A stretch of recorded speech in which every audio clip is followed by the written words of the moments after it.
Good morning. मैं Rajeev Dubey, department of history, intermediate, Jamshedpur cooperative college, Jamshedpur. इसके पहले हम लोगों ने देखा बौद्ध धर्म का प्रचार कैसे हुआ, बौद्ध धर्म का विस्तार कैसे हुआ।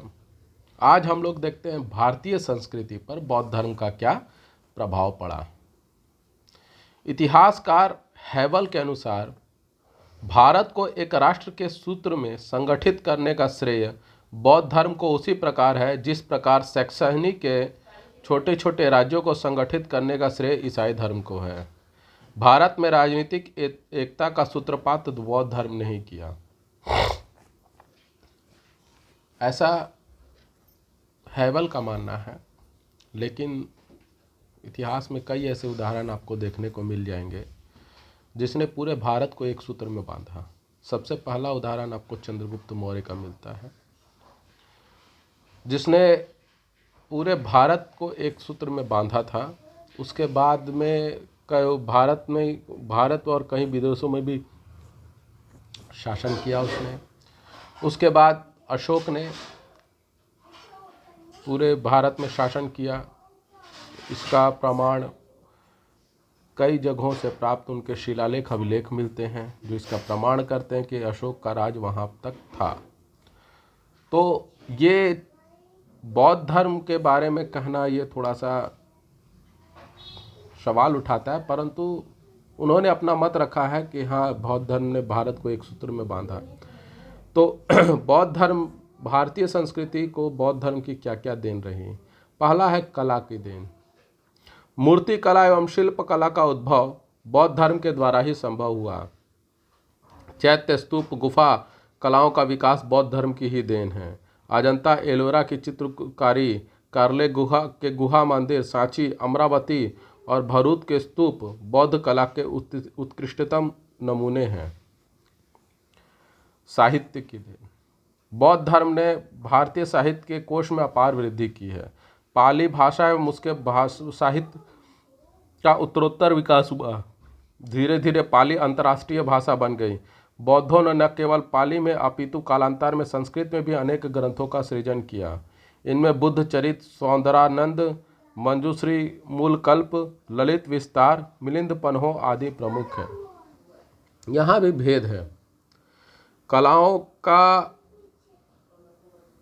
विकास तो हुआ, निश्चित रूप से हुआ। कई गुफा कला, अजंता एलोरा, लेकिन अजंता एलोरा में गुफा चित्र किसके हैं? सवाल उठता है, गुफा चित्र किसके हैं?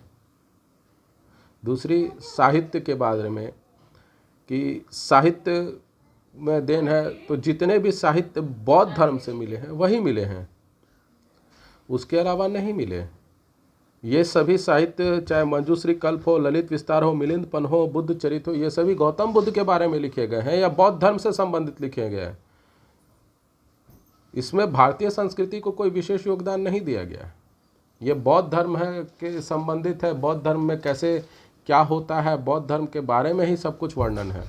और इस बौद्ध धर्म के उदय से पहले और उदय के बाद कई ऐसे साहित्यकार हुए हैं जिन्होंने भारतीय संस्कृति को एक से एक पुस्तकें और साहित्य की रचनाएं दी हैं। 18 पुराण, उपनिषद, 4 वेद, ये सब भी साहित्य में आते हैं और इन सब का जो लिखा गया था ये सभी बौद्ध धर्म से पहले के हैं। तीसरा है बौद्ध धर्म के जो भारतीय संस्कृति को देन है, दर्शन। कला एवं साहित्य के साथ साथ भारतीय दर्शन भी बौद्ध धर्म का सदा ऋणी रहेगा। बौद्धों का दर्शन समृद्धि नहीं अपितु विचारोत्तेजक था। प्रतीत्य, समुत्पाद, शून्यवाद, योगाचार, विज्ञानवाद एवं अनित्यवाद आदि दार्शनिक बौद्ध विचारधाराओं ने भारतीयों को ही नहीं, भारतीय दर्शन को भी प्रभावित किया। आज जबकि भारत में बौद्ध धर्म प्राय लुप्त हो चुका है, तथापि बौद्ध दर्शन का महत्व यथावत है। असंग, वसुमित्र, धर्मकीर्ति, दिंगनाग आदि बौद्ध दार्शनिकों के अध्ययन के बिना कोई भी व्यक्ति दर्शन आचार्य नहीं बन सकता। हाँ, ये सत्य है कि बौद्ध धर्म ने दर्शन शास्त्र को एक नई दिशा दी, एक नई उमंग दी, एक नया प्रकाश दिया बौद्ध धर्म में दर्शन शास्त्र को। और सचमुच कई ऐसे असंग, विश्वामित्र, धर्मकीर्ति आदि जो बौद्ध दार्शनिक हैं, उनके विचारों को पढ़ना, आज कोई दर्शन शास्त्र को पढ़ना चाहता है, दर्शन शास्त्र के बारे में जानना चाहता है, तो इन दार्शनिकों के बारे में पढ़ना अनिवार्य माना जाता है। एक तरह से इनका सिलेबस ही है, ये सत्य है।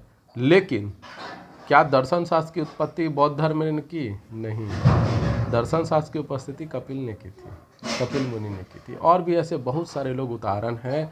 भगवत गीता में दर्शन शास्त्र का बहुत बड़ा वर्णन है। लेकिन चूँकि बौद्ध धर्म के बारे में हम लोग जान रहे हैं, बौद्ध धर्म ने हमारे संस्कृति को क्या क्या दिया इस बारे में जान रहे हैं, तो ये उन्होंने कला को दिया, गुफा चित्र, स्तूप। ये बौद्ध धर्म का ये हकीकत है कि बौद्ध धर्म का स्तूप और गुफा कलाओं का जो है वो बौद्ध धर्म की देन है। सांची, अमरावती, भरहुत के स्तूप जो है वो बौद्ध कला है। उसके बाद में साहित्य में कई साहित्य हैं जो बौद्ध धर्म से ही संबंधित है, लेकिन साहित्य की श्रेणी में आते हैं वो साहित्य मिले हैं। मिलिंद पन्हो, ललित विस्तार, मंजूश्री कल्प, बुद्ध चरित, ये सब साहित्य की श्रेणी में आए। दर्शन शास्त्र में असंग, वसुमित्र, धर्मकीर्ति, दिंगनाथ आदि जो बौद्ध दार्शनिक है, इनको पढ़ना आवश्यक माना जाता है। अगर दर्शन शास्त्र की जानकारी आपको लेना है तो इन दार्शनिकों को पढ़ना अनिवार्य माना जाता है। तो इन सब चीज़ों ने बौद्ध धर्म पर, भारतीय संस्कृति पर एक विशेष प्रभाव डाला। एक उस समय की तत्कालीन जो परिस्थिति रही, उस समय बहुत ज़्यादा प्रभावशाली रहे ये सभी चीज़ें, जिसने भारतीय संस्कृति को एक नई दिशा और एक नई दशा दी। आज हम लोगों ने देखा बौद्ध धर्म का प्रभाव भारतीय संस्कृति पर। आपको ये वीडियो कैसा लगा? लाइक करें, कमेंट करें, शेयर करें, ज़्यादा से ज़्यादा मात्रा में सब्सक्राइब करें। धन्यवाद।